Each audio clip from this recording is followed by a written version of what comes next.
Qəmin varindən ey dilbər, könül qaynar, içim yanar.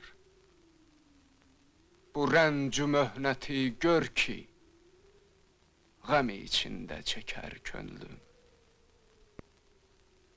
Vüsalından məni ayrı kərəm qıl, qıyma lütf eylə.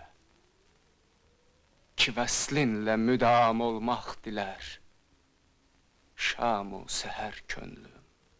Mən gedirəm ora! Gəl ara könlümün için, gör ey can ki fərağından, nə acı qüssələr uldar, nə ağular içər könlüm. Bırak! Bırak beni! Bırak! Bırak! Bırak! Bırak! Bırak!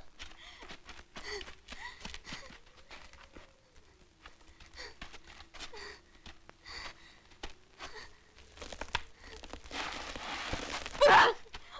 Bırak! Bırak! Bırak! Sakit ol. İndi gedərik. Otur dincəl. Vəsiyyətnamə?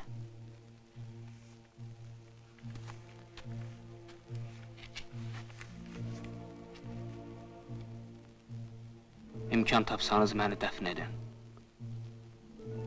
Qəbrimin üstünə heç nə yazmayın. Amma nişanə qoyun ki, itməsin.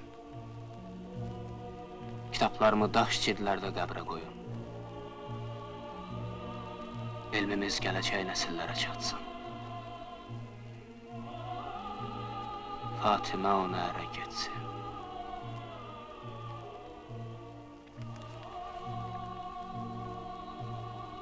Demək buna görə gizlədirdin vəsiyyəti.